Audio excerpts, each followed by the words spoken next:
M news కి స్వాగతం. ఆషాఢమాస శుక్రవారం సందర్భంగా నిడదవోలు నియోజకవర్గ పరిధిలో ప్రసిద్ధ అమ్మవార్ల ఆలయాలు భక్తులతో రద్దీగా మారాయి. తెల్లవారుజాము నుంచే భక్తులు అమ్మవార్లను దర్శించుకుని ప్రత్యేక పూజలు నిర్వహించారు. పలుచోట్ల అమ్మవార్లకు పుట్టింటి అలాగే అత్తింటి వారిగా భావించే కుటుంబీకులు చీర సారలు సమర్పించారు. పలుచోట్ల అమ్మవార్లను శాకంబరి అలంకారంలో తీర్చిదిద్దారు.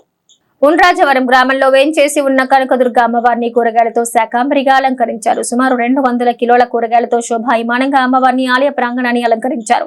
భక్తుల రద్దీ దృష్టిలో ఉంచుకుని దేవస్థానం పాలకవర్గం ప్రత్యేక ఏర్పాటు చేసింది. కొత్తపేటలో వేంచేసి ఉన్న శ్రీ గండిపోచమ్మ అమ్మవారిని కూరగాయలతో శాకంబరిగా అలంకరించారు. సుమారు 1 టన్ను కూరగాయలతో శోభాయమానంగా ఆలయ ప్రాంగణాన్ని అలంకరించారు. అలాగే పాలంగి గ్రామంలో వేంచేసి ఉన్న కనకదుర్గమ్మ అమ్మవారికి పుట్టింటి అత్తింటి వారు చీర సారలు సమర్పించారు. అమ్మవారికి గ్రామంలో వెలిచేటి కుటుంబీకులు పుట్టింటి వారిగాను, గన్నమని కుటుంబీకులు అత్తింటి వారుగాను వ్యవహరిస్తారు. హిందూ సాంప్రదాయంలో ముఖ్యంగా తెలుగు లోగిళ్లలో కొత్తగా పెళ్లైన వారికి ఆషాఢ మాసంలో పెళ్లి కుమార్తె ఇంటి నుంచి పెళ్లి కుమార్ని ఇంటికి సారె పంపడం, మళ్లీ వీరు పెళ్లి కుమార్తె ఇంటికి కొంత తిరిగి పంపించడం ఆనవాయితీ. ఆ సాంప్రదాయం ప్రకారమే పుట్టింటి వారు అత్తింటి వారు సారె సమర్పించారు. ఇలా చేయడం వల్ల తమకు సర్వ శుభాలు కలుగుతాయని భక్తుల విశ్వాసం.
మరిన్ని తాజా వార్తా విశేషాల కోసం ఎం న్యూస్ ని సబ్స్క్రైబ్ చేయండి, మీ మిత్రులకు షేర్ చేయండి.